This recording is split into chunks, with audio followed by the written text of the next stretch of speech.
और आप सब लोग जान रहे हैं कि राष्ट्रीय जनता दल ने इस बिल का जो है, चाहे लोकसभा हो या राज्यसभा हो, कड़ा विरोध हम लोगों ने किया। इस बिल के अगेंस्ट हमारे सारे सांसदों ने वोट किया और हम सब लोगों का मानना है कि यह असंवैधानिक बिल है। साफ तौर पे आर्टिकल 26 जो हमारे संविधान में है, इसका ये उल्लंघन करता है। और ध्रुवीकरण की राजनीति, भाजपा के लोग देश को तोड़ना चाहते हैं, बांटना चाहते हैं। और जो असल मुद्दे जो हैं, बेरोजगारी का, महंगाई का, पलायन का, देश की आर्थिक स्थिति का, इससे जो है गरीबी से मुद्दे से, इस असल मुद्दे से ध्यान भटका करके अपनी राजनीति को सीखना चाहती है। और आरएसएस और भाजपा के लोग संविधान विरोधी इसलिए हैं क्योंकि लगातार संविधान का उल्लंघन किया जा रहा है, क्योंकि ये लोग अपना नागपुरिया कानून को जो है लागू करना चाहते हैं पूरे देश में। हम लोग सामाजिक न्याय, धर्मनिरपेक्षता के मानने वाले लोग हैं। नीति, सिद्धांत, वसूल की राजनीति करते हैं। सत्ता में रहे ना रहे इसकी हमको परवाह नहीं, लेकिन हम लोगों ने आज तक अपने विचारधारा से कभी भी समझौता हम लोगों ने नहीं किया है, ना करेंगे और इस लड़ाई को जारी रखेंगे।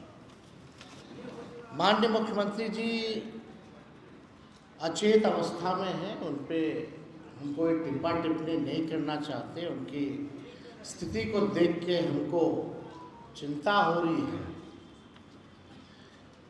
लेकिन इस बिल में जो भी पार्टियां थी, जो अपने आप को सेकुलर पार्टियां कहती हो या सेकुलर नेता कहते हो, उनका पर्दाफाश जो है हुआ है।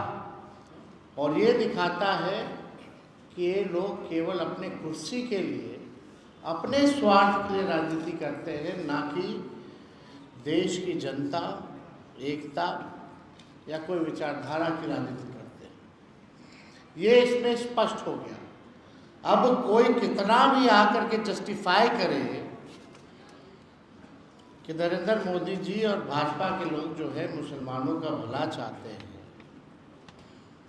और ये बिल जो है उनके पक्ष में है, तो कोई जो है मानना का काम नहीं करेगा। ये सच्चाई है।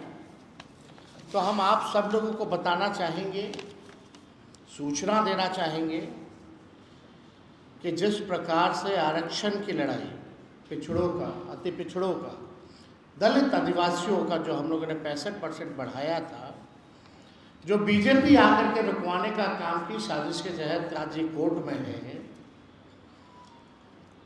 और हम लोग कोर्ट चले गए, यानी आरक्षण की लड़ाई के लिए हम लोग कोर्ट गए, सदन में भी आवाज़ उठाया, सड़क पर भी उठाया।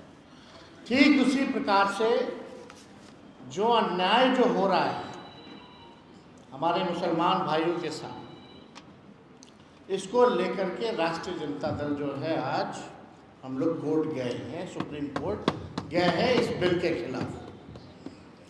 तो पहली सूचना ये है।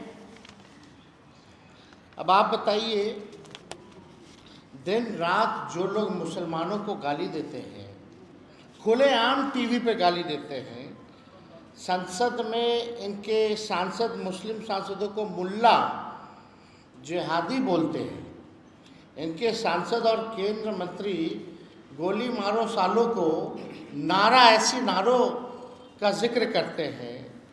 प्रधानमंत्री कहते हैं इन्हें कपड़ों से पहचानो, प्रधानमंत्री कहते हैं मंगलसूत्र छीन लेगा। इनके बिहार के बछौल कहते हैं कि इनको चुनाव का, वोटिंग का अधिकार छीन लेना चाहिए, होली में बाहर मत निकलो। और ये लोग ढोंग कर रहे हैं मुसलमान भाइयों के हितैषी होने का। ये हम सब पूरी देश की न्यायप्रिय जनता ये जानती है कि असल मुद्दों में से ध्यान कैसे भटकाए, इसलिए जो है ये बिल जो है लाया जा रहा है। हमारी सरकार आने पर किसी भी कीमत पे इस बिल को हम लोग बिहार में लागू नहीं होने देंगे, किसी भी कीमत पे। कूड़ेदान में ये बिल को फेंका जाएगा हमारी सरकार जब बनेगी। और मैं दलित भाइयों से, हिंदू और पिछड़े अति पिछड़े हिंदू भाइयों से कहना चाहता हूँ कि ये आरएसएस बीजेपी दलित, पिछड़ा, आदिवासी को सामाजिक, राजनीतिक, आर्थिक, शैक्षणिक और धार्मिक रूप से मुख्य धारा में दूर करने की दीर्घकालिक प्रोजेक्ट है। यानी ये नहीं चाहते हमारे जो हिंदू भाई हैं, चाहे दलित हों, आदिवासी, पिछड़ा, अति पिछड़ा, अभी तो मुसलमान निशाना, लेकिन असल निशाना दलित है, पिछड़ा है, आदिवासी है, अति पिछड़ा है। ये लोग नहीं चाहते कि मुख्य धारा में जो हमारे पिछड़े हिंदू हैं, दलित हिंदू हैं, आदिवासी हिंदू हैं, ये मुख्य धारा में ना आए, इनको रोकने की साजिश है। इसलिए आपने देखा होगा 65% आरक्षण भी इन्हीं लोगों का इस एनडीए की सरकार ने, हम लोगों की मांग थी अनुसूची 9 में डालने का, कैबिनेट से हम लोगों ने भेजा था लेकिन नहीं किया।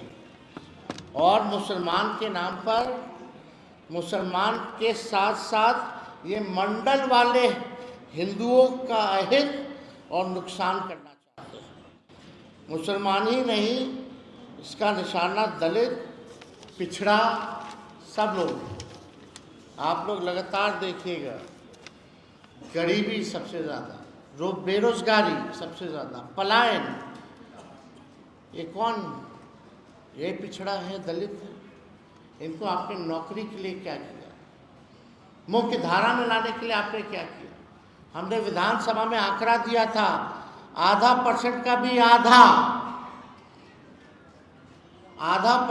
आधा अति पिछड़ा और दलित समाज का ना डॉक्टर है ना इंजीनियर है। ये बिहार में ये स्थिति है। आप इनके लिए क्या योजना ला रहे हैं? इनको कौन आगे बढ़ाएगा? इनको कौन मुख्य धारा में लाएगा? इसलिए हमारा स्पष्ट रूप से हमारा मानना है कि मुसलमान के बाद तो ये ईसाई, सिख, सब पर ये हमला बोलेंगे, लेकिन खास तौर पे जो मंडल हिंदू हैं, जिनकी 80% आबादी है, उस पे ये लोग जो है निशाना जो है टालने का काम करेंगे। इनका आगे का फ्यूचर का इनका प्रोजेक्ट है।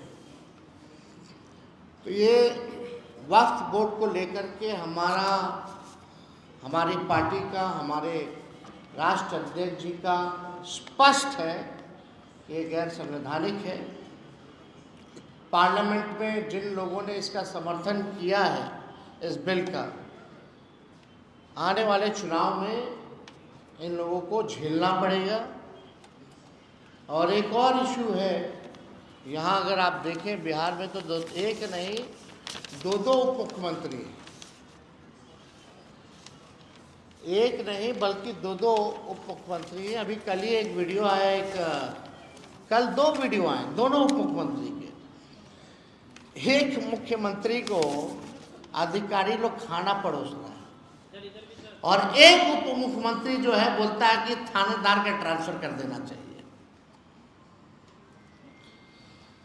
कल सम्राट चौधरी जी कहीं गए हुए होंगे, मुंगेर वगैरह, तो वहाँ बीडीओ, सीईओ स्तर के अधिकारी मंत्रियों को खाना परोस रहे थे, चिकन मटन परोस रहे थे।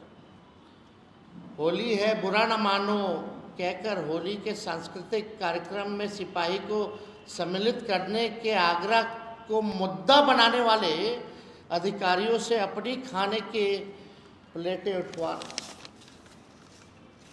और दूसरी तरफ उप मुख्यमंत्री विजय सिन्हा जी हैं, कितने असहाय और असमर्थ लग रहे हैं कि अपनी ही सरकार के में थानेदार को हटाने के लिए घोस्ट रिक्वेस्ट कर रहे हैं। बेचारे किससे आग्रह कर रहे हैं? यह भी खुलकर विरोध भी नहीं कर पा रहे, बोल भी नहीं पा रहे कि आग्रह अगर किस कर रहे हैं तो किससे आग्रह कर रहे हैं, जरा खुल के तो बोलिए। किसको बोल रहे हो कि थानेदार को हटाना? आप तो मुख्यमंत्री है। तो स्थिति देख लीजिए प्रशासन क्या क्या हुआ। एक तरफ मटन परोस रहे हैं सीओ बीडीओ, और दूसरे तरफ एक मुख्यमंत्री आगे घोष रिक्वेस्ट कर रहे हैं, पता नहीं किससे कर रहे हैं, कि भैया एक थानेदार को जो है हटा दीजिए।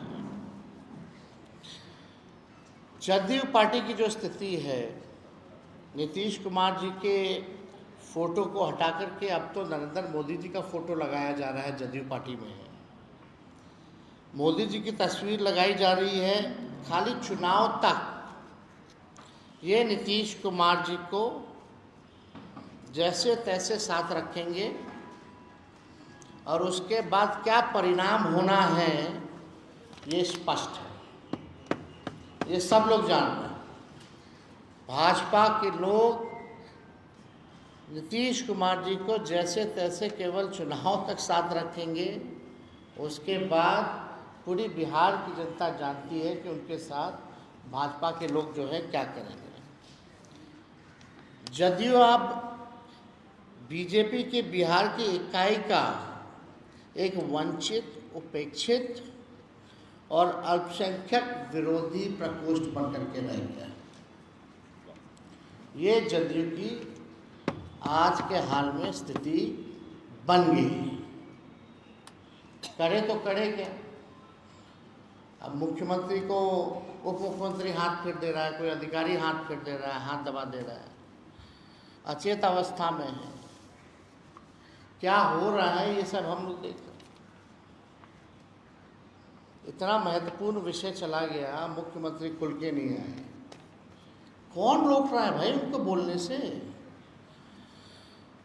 ये तो कौन ऐसा बड़ा नेता देश का जो है इस पे नहीं बोला हो।